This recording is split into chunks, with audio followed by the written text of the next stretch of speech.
What's up, Whittier? Welcome to What's Up, Whittier, a homegrown podcast. A podcast to showcase Whittier's businesses, personalities, and hidden treasures.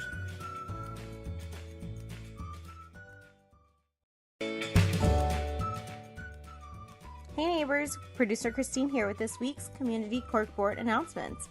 Every Friday from 8 a.m. to 1 p.m. we have the Uptown Whittier Farmers Market, located on the corner of Philadelphia and Bright. Next up we have Death Trap by Ira Levin. This is the final weekend to go see the show. It looks like March 1st and 2nd at 8 p.m. are your last two options. You can head on over to the Whittier Community Theater, 7630 Washington Avenue, to their box office for more information.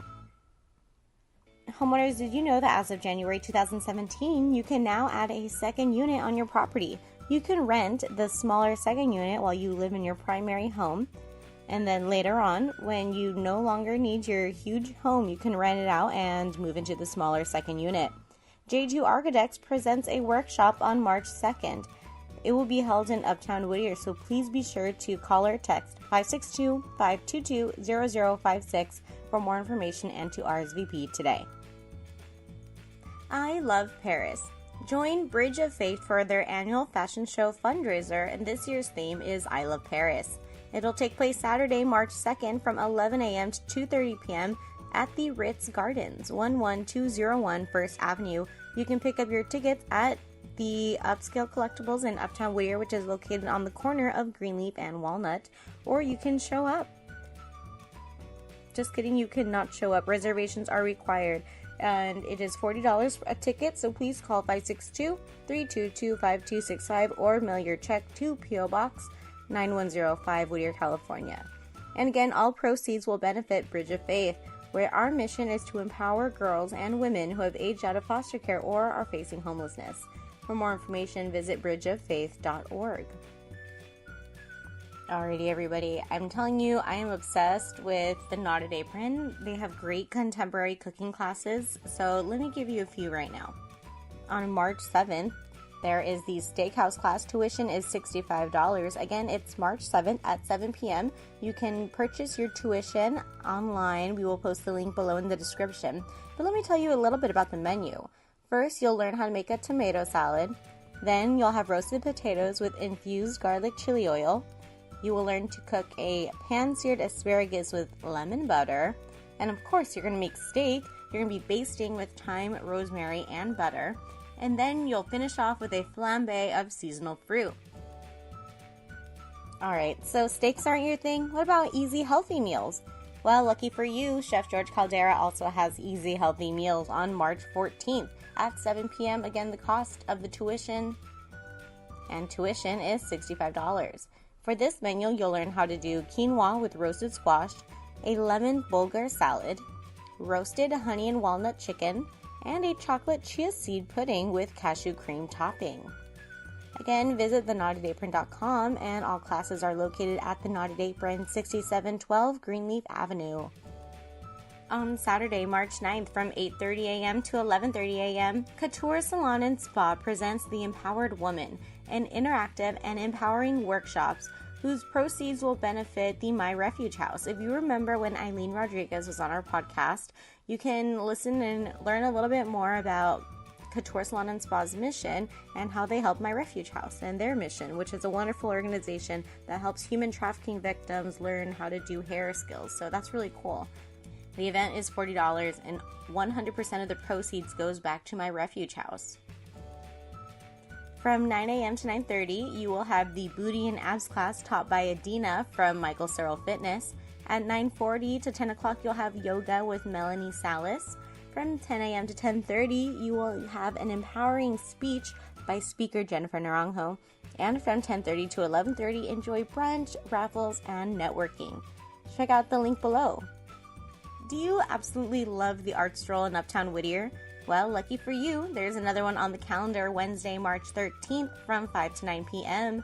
All along Greenleaf Avenue, you'll be able to enjoy wonderful handcrafted art and other goodies, on a beautiful Wednesday night. If you want to apply, please visit Uptown Whittier Art Stroll. On April 27th from 10 a.m. to 2 p.m., join the United Nations Association of Whittier for their Whittier Earth Day celebration, a free event appreciating Mother Earth. It's going to be located at the grassy lot, 6718 Greenleaf Avenue in Uptown, right in front of the parking structure. This is a free community event featuring speakers, yoga, kids crafts, and more. Check out the website below to see how you can become a sponsor today. All right, another event for that Saturday, April 27th. This is at 11:30 a.m. Join the Whittier Historical Society and Museum for their Fashion to a T Runway of Curiosity annual fashion show fundraiser. This is at the Whittier Museum at 6755 Newland Avenue, Whittier, California, 90601. You can check out the link below to order your tickets online. All right, everybody, it's finally back. I am so excited for this event. You know, we've been doing this podcast. This is going on our third year. And, you know, we've never had the opportunity to do a Taps and Tapas episode. And I really hope that we're able to do one this year. I'm so excited to be able to go. I went to my first one in 2016. And I think Jesse and Remo were on the board at that time. And, I did not know them at the time, so it's kind of funny now that I think about it. I think Remo was selling tickets to the VIP, and I asked him how much they were, and 3 years later. So anyway, some more information about Taps and Tapas so you can save the date. It's Sunday, April 28th from 1 to 6 p.m. at Fiesta Hall, 12703 Philadelphia Street in Uptown. Just as a reminder, this is a 21 and up event. There are no kids allowed. So just let you know, there are over 35 brewery and restaurant tastings. So the Whittier Uptown Association presents Taps and Tapas, the ultimate day of craft beer and food tasting. That will feature several craft breweries while showcasing Uptown's growing and vibrant restaurant scene. You can go onto the website for more information and buy your tickets online with the link in the description. All right, everybody, I love doing the podcast, which is I am always excited about the episodes that you're going to be listening to. This one's really cool, actually. Well, they're all really cool because I enjoy all of the people that are on the podcast. That's, you know, why they're on. Thank you so much for subscribing, downloading, and listening to this show. You can follow the podcast on all of our social medias at What's Up Whittier, and on Twitter we are at What's Up 562. Go to our website, whatsupwhittier.com/listen to check out the archive of all of our past episodes with wonderful favorites such as Ricardo Diaz from Bizarra Capital and Colonia Publica. We also had Claudia Prado from Shop the Runway. And who else? We've also had Mike Seril from Michael Seril Fitness. We've had April Gallegos, La Pescadora, Stephanie Chu from State Farm. I'm trying to think. We've had Rose Driesline from The Collab. Who else have we had? Just so many people. You know, most recently we just had some great nonprofits, so please check out Bridget Faye and check out all of the wonderful ones. And then we're going to have more, so it's going to be great. Again, thank you for subscribing. If you know of any local nonprofits actually in the city of Whittier, please email me, Christine@whatsupwhittier.com, and we'll see what we can do about getting them on the podcast. Whittier is such a great community because it's filled with so many giving people. You know, they don't call us the friendliest town or ye-friendly town for no reason, right? Well, I really want to give this opportunity. If you know of any local nonprofits, please email me, Christine@whatsupwhittier.com. I want to give this opportunity to local nonprofits so that they can get their name out and maybe other people could learn about it and say, hey, you know, I really like that cause. I want to give back and I want to give my time. I want to give my resources, whatever I can. So please let me know. You can follow me, producer Christine, at The Singing Moon on Instagram, and you can check out my website, ChristineSingerLuna.com. I'm a notary. I'm a California certified notary public. So if you need one, please let me know. Visit my website, ChristineSingerLuna.com. Feel free to reach out to our other two professionals on the podcast. We have Remo the Realtor. You can look up at Remo the Realtor or go to RemoTheRealtor.com to reach him. And we have Jesse from J2 Architects. You can look up J2 Architects, go to j2architects.com, and don't forget to check out his workshop this weekend. All right, neighbors, this is a really great episode. Take it away, Jesse and Remo.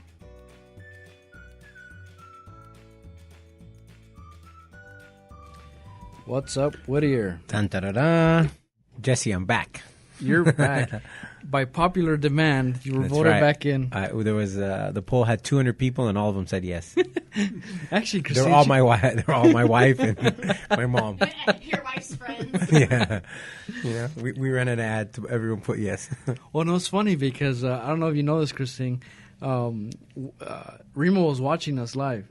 And so he was like, why would you guys be talking about stuff like that? I'm like, hey, man, it was the audience. The audience was... Yeah, right. I was part of the audience. Sorry, we're talking about voting them in, voting what out of the I missed 2 podcasting. episodes. And so now they said, I was on vacation, and so they had a running joke about should they let me back in. So, but here we are. Okay. That's right. Well, So- welcome home. Yes. That's right. So Welcome today home. we have Welcome back. 2 special guests here joining us today. Jesse? Actually, 2 guests. One I already know. I've actually met John several times before, and we actually worked together on a past event, and it feels like we've gone through several projects together, even though it was just one tiny project, at least for me. So anyways, I'll let John introduce himself, but you're also here with Jordan. Say hi, guys, and introduce yourselves. Okay. John Beynon, president of United Nations Association, which is a local chapter of a national organization that tries to keep people in touch with what's going on in the United Nations. And as we're doing this, John's getting a call from the United Nations. Right?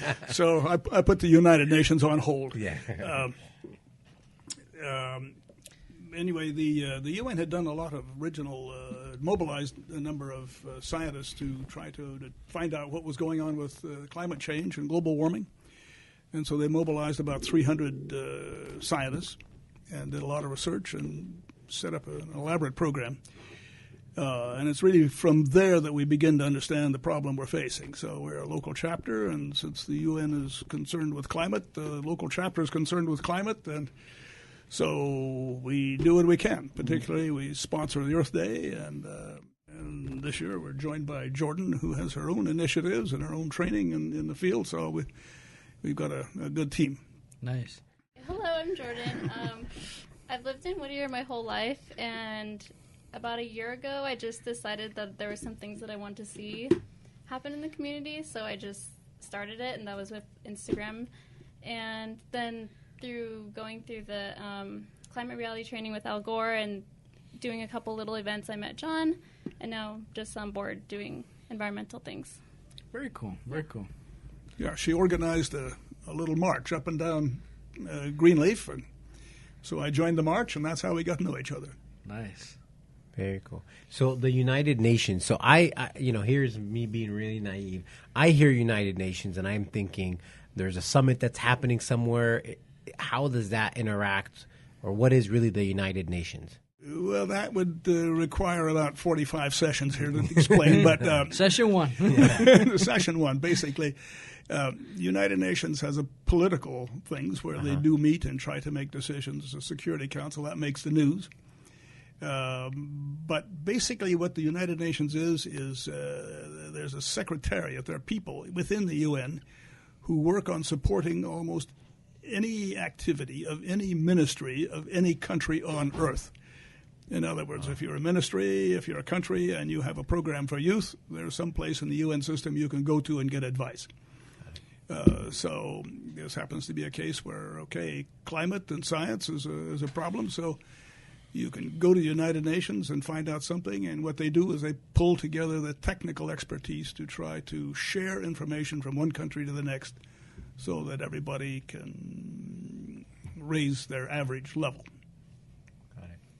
So how is that tied back to Whittier? Because you just mentioned that it's a Whittier chapter. Like what's your guys' I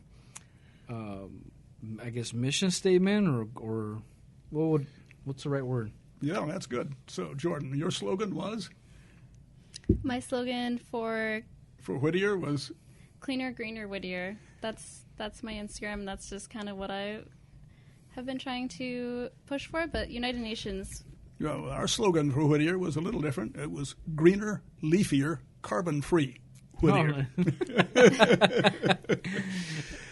But in a nutshell, that's it. But we both, when you get into this problem, you find out there are two issues, one of which is what's creating CO2, greenhouse gas pollution, and what's absorbing it. Yeah. What's creating it is transportation and houses and industry. What's absorbing it is the green. So if you're going to look at environment, you need to look at both the input and the output. So based on that, I guess, what is that one, if you have a list of items of what you want to tackle here in Whittier, what's the number one item?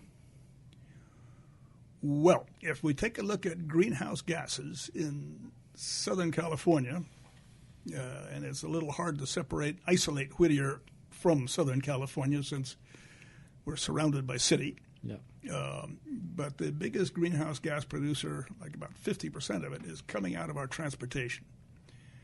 So the number one thing to do is that. Jordan? I would say start building the infrastructure for future, like for alternative energy vehicles. So I drive an electric vehicle, and there's not a single charger in Whittier at the moment. So it'd just be nice to start seeing some infrastructure built so that these things can become more common and easier for people to use and be more familiar with, because when you look at California, they're the leaders in adoption of electric vehicles, but really lagging behind in the infrastructure, and the ratio of charger to car is very low. So that's something that I'd like to see in Whittier. It's just building an infrastructure where it just becomes easy. And that's not easy. Yeah, yeah. I'll let you. So there was, way back when, there was a company I was talking to that was, they had grants on doing something like that here locally. But just the process to get that approved through the city or through the community, then the city, and then do it, was a long time. And some of these companies, when they have the money to, or the resources to put it out, they need to do it like in the next day or two. So I think that's the first battle, right? Is making sure that everybody's on board to doing something like that. Because I think the means, and we're talking this before the podcast, is that you could put all the requirements you want, but unless you have people who are on board and they have the means to do this, then you're never going to get people on board. We talked about, having solar-ready homes, and just the cost to do that up front. Is it worth it? Is it not worth it? Remo just mentioned, that he's looking at doing solar panels for his home. He spent the money up front to have it solar-ready, but it makes sense for him because he's thinking about doing something like that. So we have all these little challenges. I think it's great that we're talking about it, because you have to be in that same mindset of wanting to go somewhere and be somewhere. How you get there, I think it's going to be a process. I mean, it's just, and being in conversation with all the right players. I mean, you talked about that example. So if the city makes it difficult for you to be able to put a public charging station, then you could have all the message and so forth. But if there's restrictions and it's, going to the city and saying, we have this process and it's really slow, what do we need to do and, provide so we can streamline this in order to get more charging stations? Because a lot of landlords or people that would be approached, you tell them you got to go to the city and do this, and they're like, okay, well, thanks. Good luck. Good luck. Yeah. So, some years ago, when I was starting this program, trying to introduce a notion of environmental awareness in Whittier, more than just saving the hills, talking to city council, and a newcomer said, look, John, he said, back off. We don't want to be first, but we also don't want to be last. That's right. And that's really what Whittier is. It's a cautious city. Yeah. But what I would like to say, and I'm surprised to hear myself saying this, I must say, is that things are on the move. The adoption of this Clean Power Alliance is a major step, in my opinion, in the right direction. So, Jesse, you deal with the problem of money. I don't have to deal with clients and arguing over budgets, so therefore I can be a little more lofty. And my argument is, well, do the right thing. That's right. And the planet really needs us all to do the right thing. We need to figure out how to make it affordable. But this is this is an existential problem, and we've got to find ways to make it work. Yeah. An urgent problem. It's an urgent, yeah. So you mentioned the Clean Power Alliance. Can you explain a little bit about what that is? And Well, there's a little story behind that, and that is that there's another group in town called the Citizens Climate Lobby, so they have an annual statewide conference or Southern California conference, and they invited the mayor of the city of Lancaster, who had decided that his whole city should go energy carbon free. He was a good Republican, but also a guy who knew the bottom line. And sitting out there with all of the wind and the sun of Lancaster, he said, this is bloody. Why do I have to pay these big electrical bills? This makes no sense. And so Lancaster decided to go carbon free, and they invited him to come and speak. We invited then all of the members of the city council, and Fernando Dutra came. Nice. Fernando's a technical guy, and he likes gadgets. And so he was rather taken by that. Then we kept some kind of dialogue going there, but I wasn't too optimistic. And then one day, the city engineer apparently had lunch with the city engineer of Downey. And the guy in Downey said, "Man, you really ought to sign up for the Clean Power Alliance. It means that you can get carbon-free power for an affordable rate." The result of that is the city council finally voted 4-1 abstention to adopt the Clean Power Alliance, and that represents, in my opinion, a major opening. This is very different than where we were 5 years ago. Mm-hmm. City council is not going to buy anything that's a pig in a poke. They want to know that it makes sense, but they're listening, and that's huge. I mean, because you're right. You just said about not wanting to be first. Nobody wants to be the first in certain things. And I think this is one of those cases, right? Because, again, the investment, one is the investment. Second is the trial and error, right? And if you're talking about power, I mean, I don't think anybody wants to do a trial and error on power. I think we're talking. And I think the cost initially being first is very expensive compared to. I mean, you mentioned before we started, the solar panel technology years ago is nowhere where it is now. So had you filled up your roof with these older solar panels, they're just no longer as efficient as they are. So there's some truth to it, but it has to start somewhere.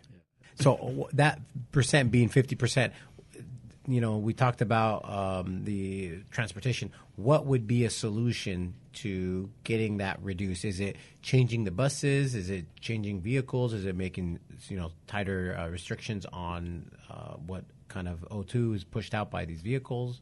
What would you guys say as a recommendation? You want to give that one a try, Jordan, or you want me to? You go ahead. Okay. Well, think about it. Number one, some kind of alternative energy for our automobiles.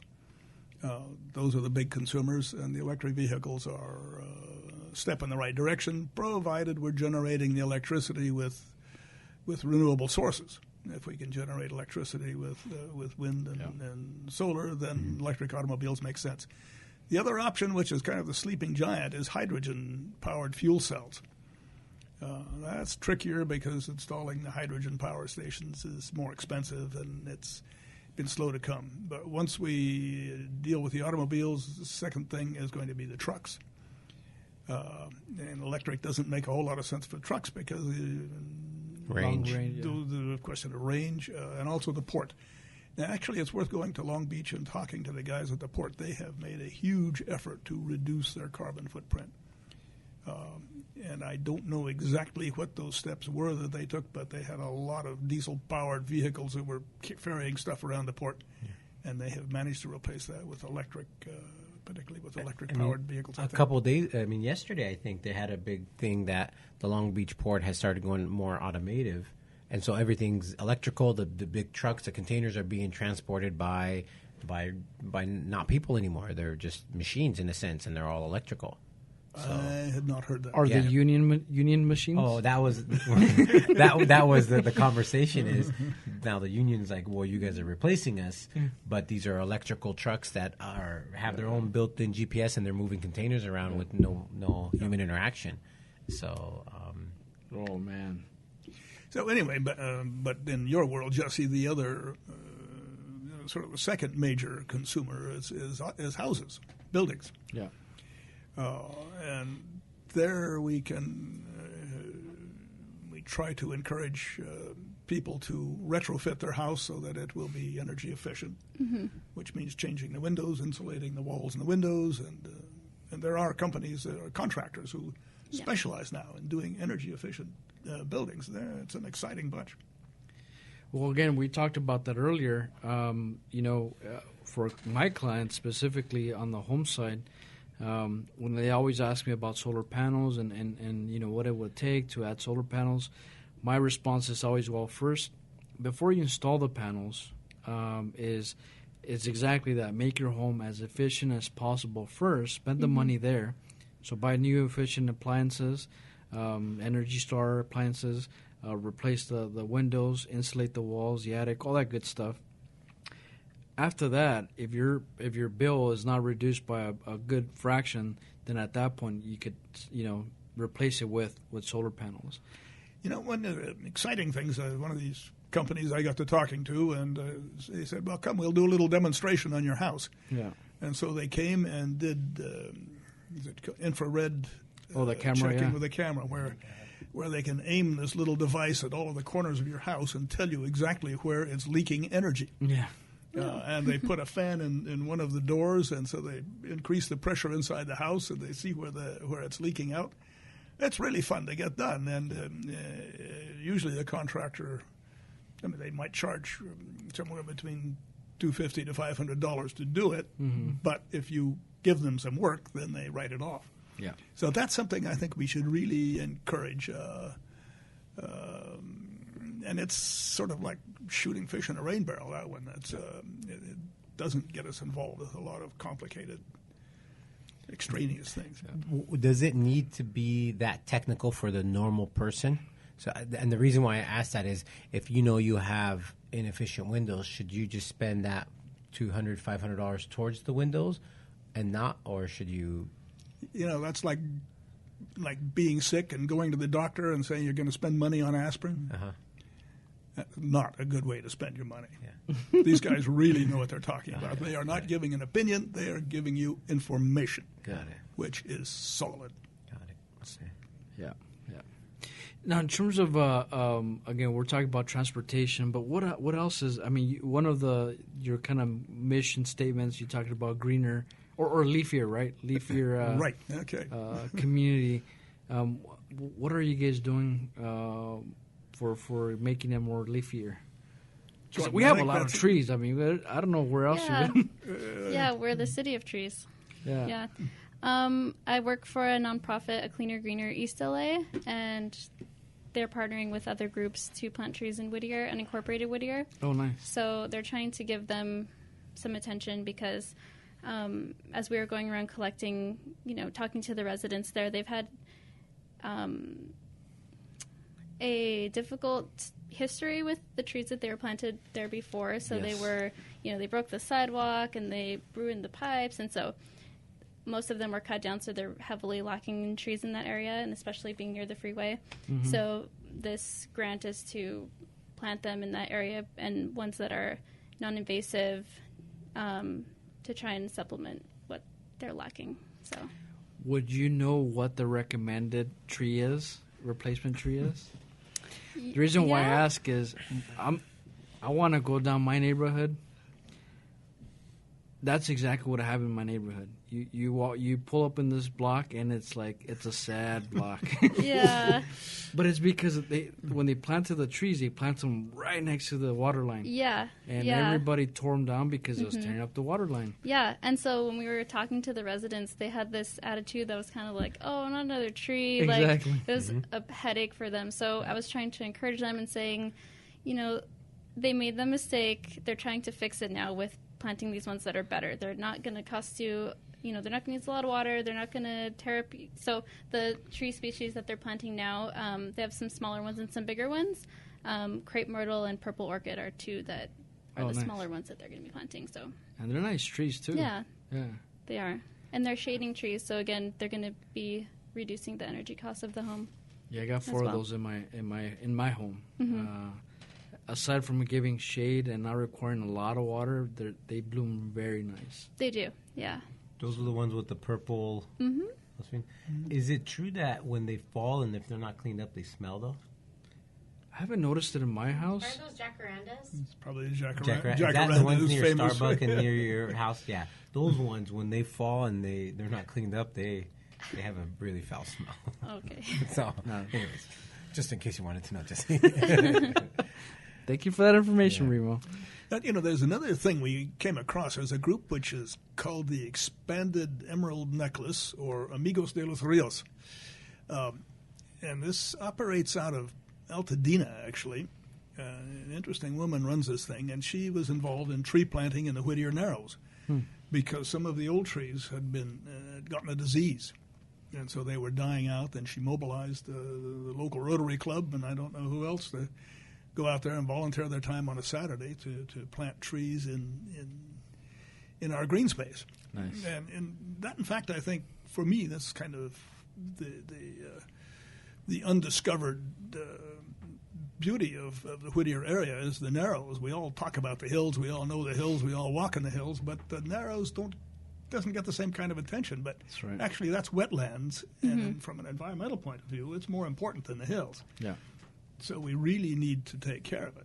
Yeah. Today I heard on the news that the Corps of Engineers says the dam needs to be majorly reconstructed. Replaced, yeah. And I'm hoping that they do that with some kind of environmental awareness.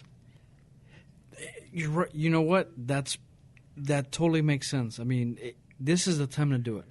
Because kind of what we talked about earlier is that if you're going to spend the money to do something, might as well plan it out well so it can incorporate some of those kind of features, sustainable features. Because at that point, you're just throwing your money away.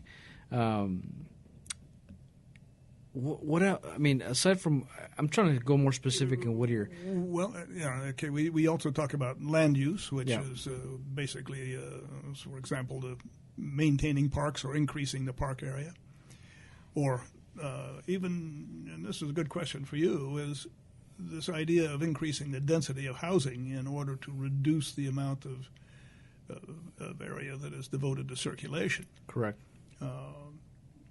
The Sierra Club throws a fit when people start talking about increasing the density. Personally, I've lived in places of high density, and I think it's a great idea. Yeah. But it'd be interesting to get your local reaction. I mean, does that sell or not? It seems to me these 3-story buildings actually are a great idea, provided they leave a little bit of park space in the middle of the cluster somewhere. It sells, or you don't have to sell it to people who are wanting to build something like that. I think you need to sell it to the community, and that's a hard sell. Aside from the community, it's really going back to whatever city you're working with to be able to buy that, buy the idea, right? I'll give you an example. I'm working on a project in San Bernardino where their requirements are if you're going to be very dense in a specific lot, then you got to have a certain amount of open space. Yeah, good. And the open space does a couple things. One is it obviously creates a space for people to, again, come together. Yeah. But it also does, you have permeable surfaces that now captures the rainwater or whatever drainage that's coming down, and it's naturally bringing it back or diverting it back to the aqueduct down below. So you talk about trying to create those areas, it totally makes sense, right? Yeah. But to have somebody buy into that, whether it's a community or the city themselves, it's you got to show those benefits, and I think I think we're talking about this earlier. Is like the time you spend on trying to educate somebody and show them why they should be doing something like that it takes so much time. To catch on, and it's time and money, right? You're spending that time to do something like that, and they might even do it. They might not even ever do it.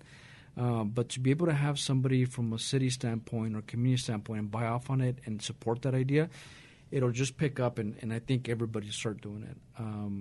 So yes, I think going back to what you asked about density, I think it totally makes sense. Because then it kind of hits other things. It hits the local economy. I mean, there's a lot of benefits to it. Transportation gets reduced because now you're walking or biking. So there is a lot of benefits like that. Yeah.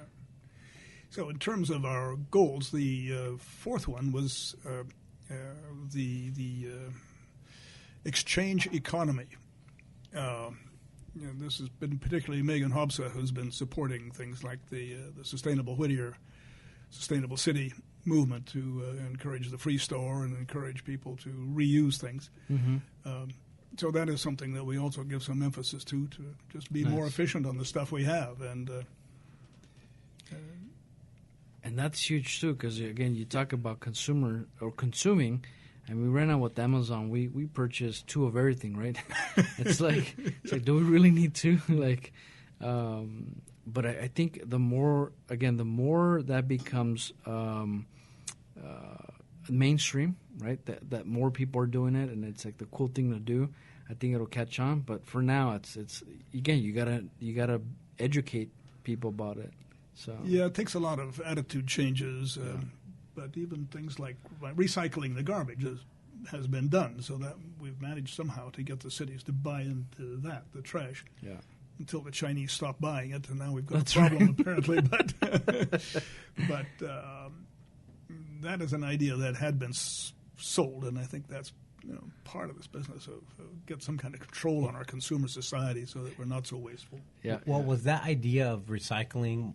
Do you think it was something that happened over a couple years, or did it take a generation? Oh God, it took 2 generations that I'm aware of. Yeah, and that's what my thinking. I remember reuse, recycle. Yeah, so that was a campaign that I remember when I was in grade school, and now recycling is more people do it, and it's cool. But initially, people were having a hard time educating. Do you think that it's the same when it comes to more of the sustainable energy, where this is not a problem that's going to be fixed over the next year, 5 years? Is it, planting the seed for seeing this roll out in 50 years from now? Or what would be your guys' viewpoint? That's Jordan to answer that one. I think it does take a lot of, empowering people and letting them know that their individual choice matters, and that it makes a difference. And so empowering them, educating them, showing them maybe examples of other places that have done similar things and how it's helped them. I guess it takes time, but it's gradual.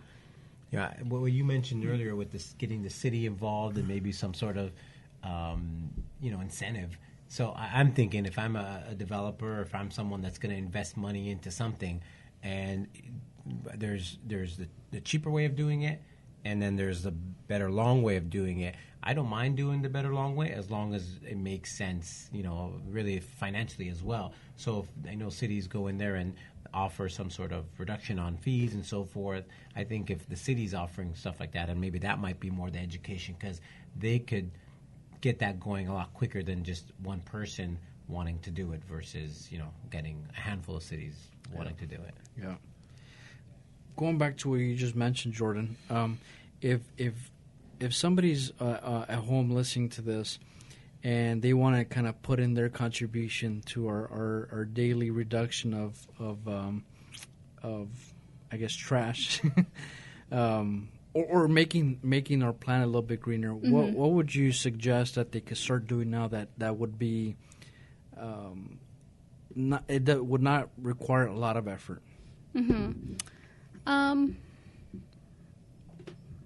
I think taking a look at your trash, like physically digging through it and seeing what is in it. So is it a lot of food packaging? Is it a lot of junk mail? Like just trying to see what it is and then try and find ways to avoid that. And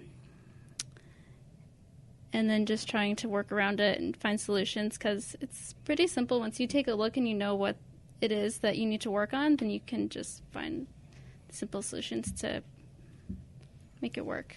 Yeah, my latest contribution to my family is a bunch of worms for doing vermiculture, where you put your garbage in the box along with the worms, and the worms think it's pretty tasty stuff.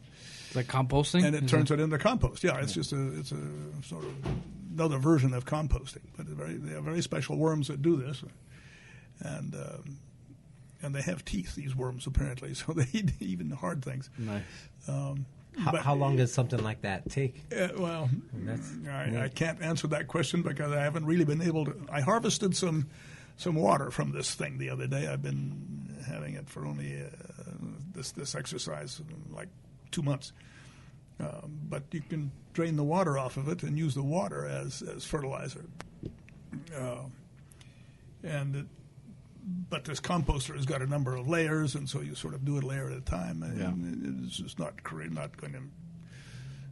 I'm not going to have an avocado ranch out of this, but I get a little bit of compost. Yeah. I have another thing I can add.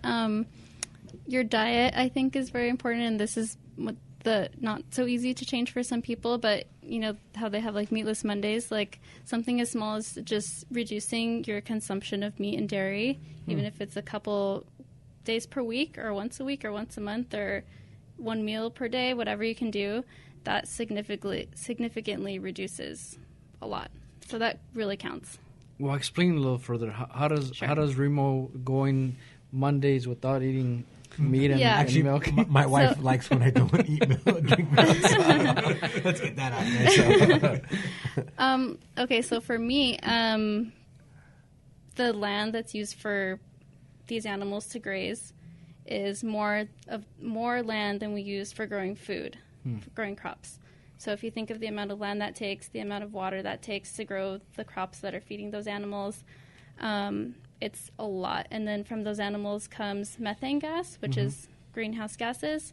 So it just really all adds up, and they're the biggest polluters in the world, that industry, animal agriculture. So, and then for dairy, same things. It's the cows who are out there and grazing and the methane emissions. So That's it, Remo. That makes it easy for me. Yeah. So much for the hamburgers. I mean, if you start looking up the carbon footprint of a hamburger, the water footprint, you'll be horrified. It's yes. what, like 600 gallons per water per hamburger or some unbelievable number. Yeah. Yes. And then I just think the main thing is like the land use. Like if we could just, instead of using that land for those animals to graze, if we could just grow food there, I've heard studies that say that we could literally end world hunger with the amount of food that we can grow on this land. But see, as soon as we do that, then there's going to be a lot of businesses out of business. Yeah. But it will create new businesses. There'll be more farmers. No, it's funny you said that because, of course, I was joking. Because you're right. You look at all these, you're driving down main streets, and they have these little planters along the center divider. And they're all decorative plants. And that's why I told my wife, I'm like, I'm opposed to planting a lot of decorative plants unless it's serving me a purpose. And I was like, at one point I was sounding like, why don't these cities turn those medians into like agriculture? You know, like that'll feed homeless. I mean, so people don't get run over. That's right. No, but I know you're crossing the street for a head of lettuce. Not my work too. But that's a lot of. I mean, you talk about all the water that's wasted. All the they got to go out there maintenance and like, but. Again, it goes back to like, well, are we really solving a problem or we're creating a problem, right? Like Remo just mentioned. Yeah. But yeah, it's there's a lot of, I think, ideas that need to kind of go through, and it would make sense. Because that's just one part. The other one was like, I know LA City started doing the whole replace your lawn kind of thing, right? Where they give you credit for replacing your lawn. They actually started doing where you can start repiping your home. So now the gray water, right, goes back into your landscape. Yeah. So you're being more efficient with your water usage. But again, City of LA is very forward thinking. They're all about trying to make sure that some of this stuff gets done because they know the benefits of it. Yeah. But I know they're pumping a lot of money towards these ideas. Yeah. And the majority of that is all education, which is what you guys are doing, right? You guys are obviously trying to educate the public on stuff that they need to be doing, which is why you guys got this next event coming up, April 27th. There you go. And tell us a little bit about that, and what should we expect for that day? Okay, well, this is now, I think, the 9th time we've done an Earth Day event in Whittier. This will be the 3rd or 4th one out of doors. It is a public event. And it is basically an attempt to let the community know what is being done for the environment, and challenging some of our leaders and some of our citizens to do more. We have, on the one hand, we have some speakers, and then the other thing we have are information booths where you can come and talk to people who've got different projects and products and experiences that they've had on doing things that are environmentally conscious. Mm-hmm. So go ahead, Jordan. I think there's an extra focus this year on making it interactive and making it, you're not just going to go sit and learn. You're going to hands-on and kind of see tangible things that you can do that are going to make a difference. So rather than just sitting back in, a display, or you're going to just get more things to do that will make you feel empowered and educated and ready to make change. And would this be for homeowners, or is it for anybody, or everybody? Yeah, there's something for everybody. We're going to have even things for children, so children can come and learn. Nice. So yeah, I think there's something for everybody. Very cool. Yeah, we invite sponsors to take a booth, and we also invite nonprofit organizations to come and share their things. But the challenge is always to how to make it interactive, and Jordan represents the generation shift. There you go. Yeah, and that's why I'm so pleased that she's come on board. But we try to make it exciting, interesting, and informative, and there it is. It's right on Main Street for everybody to come, drop in, drop out. With the events that you guys have had in the past, what do you think pulls the most interaction? Or what's the fun things, the hot things that people want to come and see? Is it the speakers? Is it the kids stuff that you guys are going to be doing? Yeah, that's in the past. What has it been? Yeah, I mean, you guys have had some. You mentioned 9 events so far in Whittier. Yeah. What do you think pulls the crowd? Well, when we did it in church basements, it was a speaker event, and so the speakers pulled the crowd. As soon as we've gone out in public, people don't want to listen to the speakers, so I have to give very strict instructions to the speakers. You've got 5 minutes to make your point and to get out of here.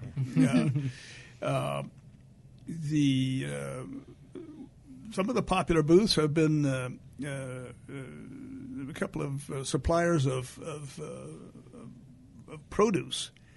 I've forgotten now the names of them right offhand, but they have produce which is not good enough to be sold in stores. Imperfect produce. Imperfect produce. There you go. And so we had 2 of those last year, and that got a lot of attention. We had the fellow dealing with hydrogen-powered fuel cell automobiles. He got quite a bit of attention. And last year, the Friends of the Hills, this Amigos de los Rios, and the Sierra Club, all 3 had a lot of people talking and really giving practical ideas. And, what kind of trees can I plant? What sort of things do I put in? Yeah. And we've had this children booth, which Megan did one a couple of years ago, which was probably the biggest crowd puller of all. Everybody dropped their child there and took off to do something else. Yeah. I was going to say, so I kind of started at the beginning where I met John. We was, I think, two Earth Days events ago. Yeah. And at that event, what I noticed, it was more the interactive stuff. At that time, we had we were showcasing automobiles. Yeah. We had a couple electric cars. We had the hydrogen car. We had the trash truck that was what is it? CNG, actually. Yeah. So I thought that was kind of cool. We had people who were interested in that. I think if you were to ask me from a consumer side, I think there's a couple things. One is obviously it's a lifestyle, right? You're gonna want to live that way. So one is what's great about this lifestyle. That's one. The other one is how am I going to benefit from this? In a benefit, when I say benefit, it's a financial benefit. How are you, like roof panels or solar panels is one example. Like when it gets pitched, it's like, well, you're going to save money on your electrical bill. That's one. I mean, it's great for people who want to save money, but just the benefits that come with that. I mean, there's a lot of great things, that get reduced, right, and it helps the environment. So there's maybe, I don't know if you have all your vendors already set up or not, but like if you could think in a way that it could benefit somebody in that sense. Like for me, I'd love to see a landscaper. Somebody who, again, I hate my lawn. Like I've been trying to kill my lawn for the last 5-6 years, and the damn thing doesn't want to die. And with the rains, it came with a strong vengeance. But if there's a way that we could get together or get that information out there on what are the alternatives to that they're eco-friendly, that makes sense, and aside from aesthetics, right, that you're going to get a nice, beautiful lawn or landscaped area, like what is that cost savings or I don't know, return on investment, or kind of think about it that way. Just because, again, the average person, and I'm kind of looking at the guy sitting next to me here. You better be pointing at Christine. It's like why would you want to attend this event? And kind of that stuff. Because I'll tell you this, John. When I was there that day of the event, you had Fernando Dutra as one of the speakers, and he was talking about how the city is going greener. Yeah. And just the stuff he was talking about, like, man, I didn't realize that the city of Whittier had that in place. Yeah. He was talking about the what is that from PIH? You have the not natural gas, but it is. It's methane. Natural gas coming off of the methane line. What's the nice word for the dump? Yeah. But again, you're using something that's not nice, and converting it to something that's usable, right? Yeah. But for me, it was like, that's kind of cool that they're actually doing something like that and thinking about something like that. But for your average person, they're like, wow, what are you doing again? Yeah. And how does it relate to that person? You appreciate it because you know of all the stuff that's going on. But as a normal consumer of just, how am I going to lower my bills is what I'm thinking of. Yeah. That has to, come practical. I started looking at solar panels because my July, and my payment is on auto pay, so sometimes I don't pay attention to my bill. I had a $700 electric bill in July. I have an electric car, so I take more. And our house, I would consider, is pretty efficient. It's inefficient because we have some big windows that, and we have a dog that, unfortunately, I will get body slammed if I don't leave the AC on because my wife will kill me. And so we go back and you check our AC usage, and the AC's on in the summer for 14 hours while the dog's there by himself for the whole house. Yeah. So we could probably do something there where we get a fan or maybe a portable unit. But once when it was $100, a couple $100, the pain wasn't there. It got to $700. I said, hell no. Yeah. We're throwing the dog out, or we're doing something. So it got to a point where now, what do I need to do? Yeah. So I think I want to go towards that lifestyle, but it has to, pencil out as well. Yeah. But you got to get a return somehow financially. And unfortunately, that's your average consumer, right? Yeah. I think we talked about this at the beginning when we were designing buildings, 10 years ago, and there was this whole trend of making the buildings more efficient, and you could get a plaque that says it's certified and this and that. It was great, but that was always a question, or the bottom line, like, well, how much is it going to cost me, and then what am I going to be saving? And if you couldn't explain that in true numbers, then the automatic answer was like, no, thank you. For the person who likes a lifestyle and sees the benefits beyond the cost savings, then at that point it's an easy sell. It's like, let's do it. Well, but even then, it's a sell that takes a little bit of convincing because you're prepared to pay 5% more in order to go 100% renewable energy, and I mean, my electrical bill averages something like $50 a month or $60 a month, so therefore I can do that and not feel too much pain. But if it's $700 a month and you add another 10% to that, that hurts. Yeah. So it takes some convincing. Doing the right thing is okay so long as it's within reason. That's right. Yeah. That's right. That's right. Yeah. But one of the other things, coming back to our Earth Day event, I'd like to make a couple of other points. We are looking at the restaurants this year, and we've now got a vegan restaurant in town, and the owner was really interested to talk to us about what we're going to do, see if we can do something with them. I'd like to encourage people to eat a green lunch on that day, whether vegetarian or a vegan lunch, and see if we can get some of the restaurants to give us a list of the restaurants which are serving a green dish and advertise them. Nice. Because that's rather than bringing vendors into this place and creating a mess, go eat locally, and you can eat well locally. And there's plenty. Plenty of options, and so that's one thing we'd like to put some stress on this year. Nice. So going back to the event is here in Uptown? It's in Uptown on Greenleaf at the so-called grassy area, which is the green space next door to the Green Dollar Store. Yeah. And across the street from Mimo's. That's my marker. So it's very accessible. Yeah. And then the hours for the event? We will be 10 to 2 this year. Okay. And there's also going to be some pre-events leading up to Earth Day as well. So a couple of movie screenings, slideshow presentations, and other workshops and things like that to lead up to that. Nice. So for that stuff, where should we direct them, or where should people go to find like the dates and locations? On Instagram. We have there's a website which is whittierearthday.org, and that's where we should be really getting that information in. It's not there yet, but we will be doing that in the next couple of days here, I think. Okay. And I'm posting everything on Instagram as well. And where would they follow you on Instagram? Sites, Cleaner, Greener, Whittier. Nice. Yeah. I did have a question from what you mentioned earlier about the hamburger, since it's Earth Day.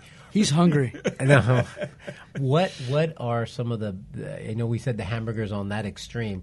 What are green foods? And when I think of green, I think of kale or something like that. But is there certain foods or maybe even restaurants that just do a really good job, in your guys' opinion, with not putting out, just hamburgers that consume so much CO2? Local restaurants? Yeah, local restaurants. Yeah, or Modern Shaman opened up on Greenleaf. That is all vegan, and it's less processed, so it's real food. So it's fruits and vegetables and, pretty minimal ingredients. And they're going above and beyond to, reduce their waste and try and be conscious of their plastic use and all of that. So besides just the food that they're serving, they're also being conscious of their trash production. The trick is to still be able to consume some protein. And so vegan, Jordan knows more about that than I do, but my family, which has not gone vegetarian or vegan except for one son who's in Washington, we have simply modified our eating pattern. So we don't eat. We eat beef maybe once a month instead of once a week. We eat chicken on a regular basis. We eat fish, and we eat lentils, which are very good, and beans are very good for protein. So there are. And I think maybe the industry is a little bit behind on coming up with exotic tasting foods, which are really healthy to eat. But it's there. Nuts, for example, is another very good source of food, and avoiding the meat. So you just eat less of it. If you're going to eat a chunk of it, avoid beef if you can, and then stick to a quarter pound. Don't buy a 32-ounce steak. I mean, it's. I'm a growing boy, though. No, I'm just kidding. Yeah. Well, then you have to talk to your body about this. It takes a little bit of convincing. Sure. What are some of the best, maybe? Are all vegetables produce less waste, or some vegetables that you say, these just reproduce themselves really well? I think you could look at food that's grown that's not like if you're trying to pick a fruit or vegetable that's green, you could look at ones that are grown here, so they don't have to be transported around the world to be brought here. So that'd be like potatoes, whatever you find that's grows here, that's also good for you. One thing I learned, we were joking in the beginning of the show about being on vacation. So I was in Costa Rica. And so one thing I didn't know, and I just really never thought about it more than anything, the pineapples, were on some sort of tour, and they said the pineapples here are extremely sweet, more sweet than they are when they go to the States. And they're like, well, when we pick them here, they're ripe and they're ready to serve. Where when they pick them and they transport them, they're still not ripe and they're ripening on the move over here. So I thought that was really interesting. So it goes with what you said. If the fruits are local or the vegetables are local, they're going to reduce. They retain the nutritional value and all of that, yeah. So it was a good reason to go on vacation. So you're telling me I should move to Costa Rica. Done. Great place. When are we moving? Let's sell your house tomorrow. That's right. All right, guys. Well, thank you. Well, actually, before we wrap this up, we're going to ask you a couple of Whittier questions. John, you live here. I know you lived here, moved away, and then came back. So it's not quite the pattern. Go ahead. Or something like that, right? That I remember. You live here in Whittier, Jordan? Yes. I was born here and I've lived here forever. Perfect. So two good candidates. Remo? All right. So if you were, what are some of your go-to spots for your local eateries? Your go-tos. Oh, wow. My two daughters and I have date night every Friday. There was no men in their lives, and my wife passed away, so we decided to go out together. So we've been scouting the restaurants and deciding which ones we really like, and sometimes Bizarro Capital has always been a popular place. The Greenleaf Thai restaurant down here is really an outstanding place to eat. We were big supporters of the Bailey Street Kitchen, and it's now changed hands, and ate there the other day, and it's back on the list.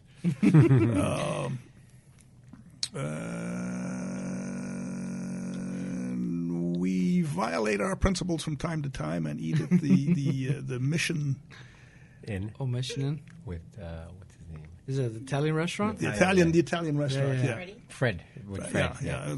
It's a great building, and he's a wonderful guy, and so we have to choose rather cautiously there. But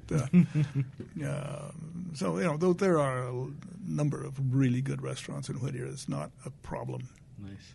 Jordan? I don't eat out very often, but since Modern Shaman has opened, I've been there a handful of times. So, nice. Yeah. And that place, I've gone there, and it's really good. I mean, from a person who's hard to go vegan or vegetarian or even have veggies on my plate, what is that? Yeah, it's really good. It is, yeah. I'll add one more, which is a surprising one, and that is the vegetarian omelet at the Greenleaf Cafe.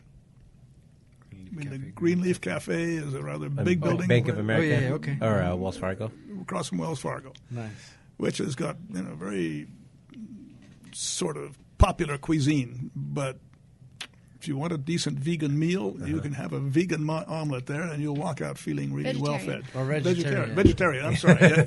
You can't marry only vegan, can it? It'd be a vegetarian omelet. Nice. Yeah. If there's something that's missing here in Whittier, what would that be? My experience is what the place is missing is more people walking around on the streets doing exciting things. I mean, it's very different when you go to Pasadena. The place is full of young people who are either shopping or talking or drinking or going to the movies. I mean, it's a vital urban culture. Right. And I don't know what would bring that to Whittier. I mean, it may be that we just don't have enough of the right kind of jobs. We need a tech industry popping up here someplace. I think it's housing. You put housing in Uptown Whittier, and you get people that walk their dog, and get a cup of coffee, buy a shirt, and what do you think? Yeah, I think that's what's the key, the kind of critical component for thriving downtown, or Uptown in this case, is that you have more people who are actually invested in that area a little bit more. Mm-hmm. So, Yeah, I mean, I've lived in urban areas most of my life now, and so therefore, when I came to Whittier, I insisted on living walking distance from Uptown. And that's right. That's right. Jordan, what do you think is missing here in Whittier? I guess I'll just say what I said earlier, which is charging stations, because it's kind of, I've had it for 2 years now, and we've just had to find neighboring cities to charge at. And so you go and you sit in the car and you charge for however long it takes. Sometimes it's up to 2 hours, and you're just like sitting there. And so you end up going to like the shops that are in that area. And so if Whittier had that, then it'd be nice, because then I wouldn't have to travel out of our city limits, and we can go visit that area versus neighboring cities. That's where Starbucks, if anybody who owns a Starbucks, you guys got to put a charging station in front of your Starbucks. Yeah. But they would go to Starbucks anyway. Why would you need to put a charging station? No, because I'm talking as a landlord. If I was a landlord of Starbucks, why would I put it? I have Starbucks already there. Because then you're going to get dual service. Instead of, as long as you're charging for the power. Correct. Do the places you go to outside of the cities charge for the power? Do to they charge your car? Yes. Oh, they do charge. Okay. Yes. Yeah. I don't think there's any free ones, is there? No, I think Tesla has there. Tesla has charger ones. Tesla, but it's for Tesla cars, right? Yeah. Yeah. Sometimes they glitch and they're free, but that's only Oh, that's really? that's just It's like an a parking accident. meter, Yeah. right? You gotta. That's just an accident. So, Remo, what kind of electric car do you drive? I drive a Tesla. You do drive a Tesla. So, how would you like to display that at Earth Day? I Sold. did 2 years ago. Oh, Yeah. it was yours. Ah, okay. Yeah. Well, plan to come back. Yeah, as long as we don't have any pen marks on the. Well, you might have to put a guard or two around it, but I mean, I would totally allow it to be displayed. I'll get it washed. Owen brought his last year, and he was also very concerned about putting it there. But and I would drop it off and just let it be for you guys, as opposed to being around it. So as long as someone so says, you want us to find the guard? Yeah, exactly. Okay. If you find the guard and. Then I'm all game for it. Deal. All right. Or just give me the keys, man. I'll drive it around If town. Jesse is there, no, I don't want Jesse. Jesse's not going to. Christine, it's anyone. But as long as, we can have it displayed, yeah. Nice. One last question. What is your fondest memory of Whittier growing up? I'll have to think about that for a second. Let's see. Well, she's working on that. I'll say I came from my daughter's graduation from Whittier College. Nice. And that was rather an exciting moment. Nice. Yeah. Because your family, all your kids were they born and raised here too, or no? This one daughter came here to go to college and moved one block away when she finished, and then she moved 3 blocks away from the college, and so she's still here teaching school. Nice. Yeah, and so we've come back often to see her, and that's really our main connection is through go. her. And now one other daughter has moved in with me, so Close I got 2 daughters in town. Nice. They all come back. They all come back, yeah. And I must say, you reach a certain point in life where that's actually a good idea. Yeah. I think I'll say that my son and I, we really enjoyed the Greenway Trail and dog park, so that's just been like a really nice addition to just have that place to go and explore. Yeah. Talk about a green thing, right? Yeah. I mean, it's for you to be able to enjoy something that's family friendly. Actually, everything friendly, right? Because it's even pet friendly. Mm-hmm. The trail? Yeah. I think that's a underdeveloped, underutilized Yeah. space. Yes. But man, I mean, I'm glad that at least the city's thinking about doing something like that, because it is a big benefit. Yeah, So- it is. Very cool, very cool. Well, thank you guys. Again, we'll have that information about the upcoming event on our social media. We'll get it out there for you guys, and then we've already committed to having Remo's car on the show with me handing the keys, so I could do some Uber rides. Yes. Ferry rides around. We'll just put That's right. the back open and put the kids in there. That's right. That's right. And with that said, Thank you guys. Thank Thank you you for guys. coming Okay, on. well, thanks for inviting us. It's been a real pleasure. Yeah. All right, Whittier. Thank you. Bye, Whittier.